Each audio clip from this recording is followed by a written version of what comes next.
Hey boys and girls, this is Mr. Sepulveda. I'm here to show you guys the basics of the program Procreate for the iPad.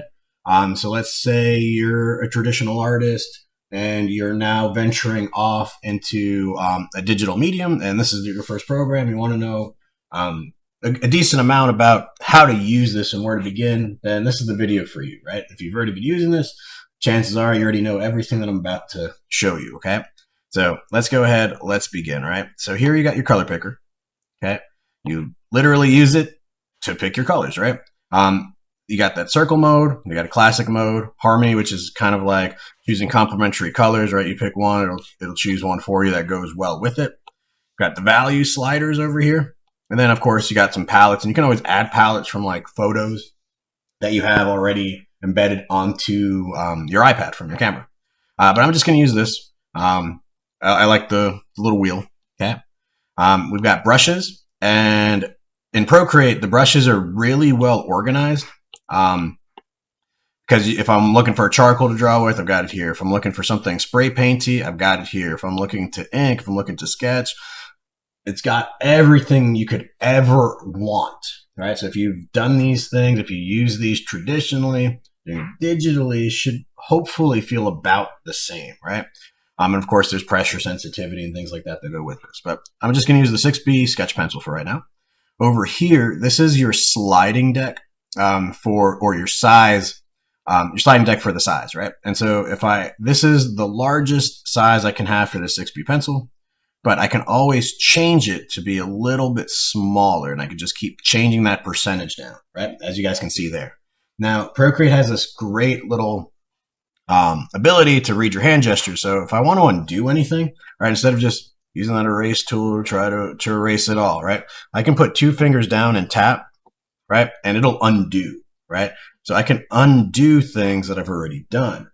Now, let's say I accidentally undo something that I really want to keep. Well, I just put 3 fingers down and tap, and it redoes all those actions that I just did. Okay, really cool, really nifty trick. Now, the other thing is, I can also, let me just keep it at this big size real quick, right? And I said big size, but there we go. So there's that, right?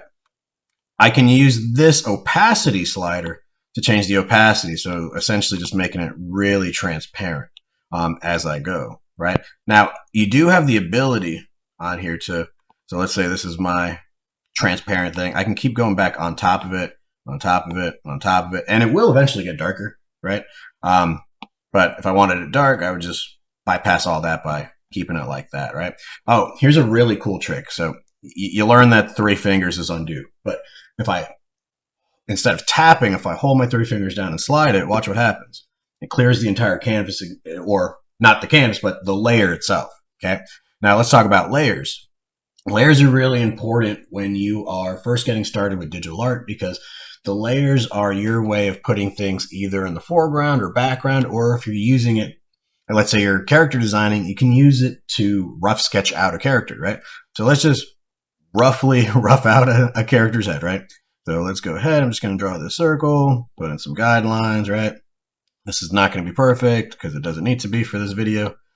Just put some eyes, a mouth, maybe give him a beard. There we go, right? Now I've got that, right? Now this is my rough sketch, okay? The next thing I would want to do with this is I would like to add another layer so that I can ink it or ink on top of it, right? Now, there's a problem here, right?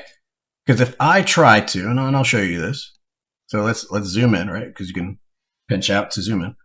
If I start drawing on this layer, right, that red is really harsh, isn't it? From that layer before it. But so here's one thing to do. You can lower opacity for a layer similar to how you lower opacity for your pencil, right? And so this takes 2 fingers on a click, and then I can slide this slider left and right until I find the right opacity that I want. And I like it right there. So I'm just going to kind of click out of it. Okay. Now I can go back in. I can choose my black ink, right? Go to my pencil, right? And I think I'm going to shrink this brush a little bit so that I can focus in on drawing what I want to draw, right? So I can do one of these, right? So I can draw right on top of it. And no matter what I do, to layer number 2, it actually does not do a single thing to layer number 1.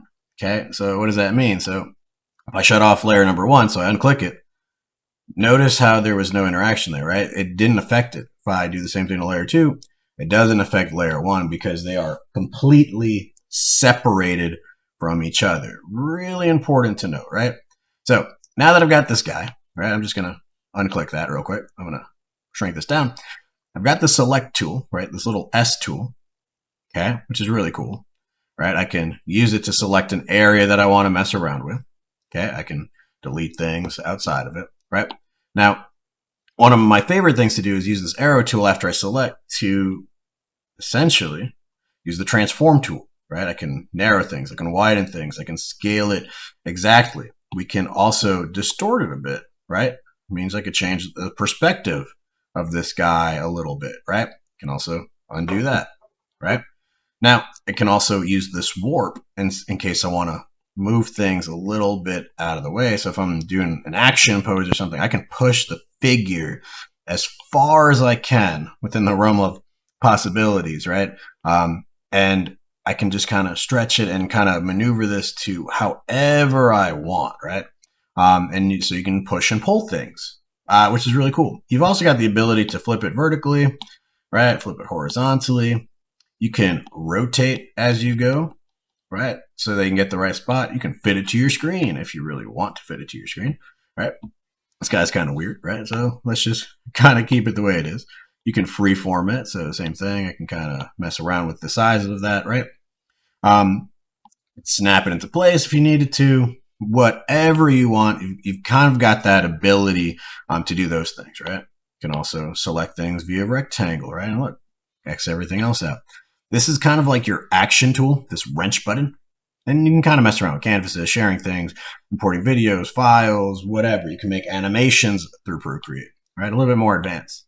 You've also got adjustment layers, so you can adjust gradient maps. You can adjust how sharp things are. You can do this really cool glitch effect.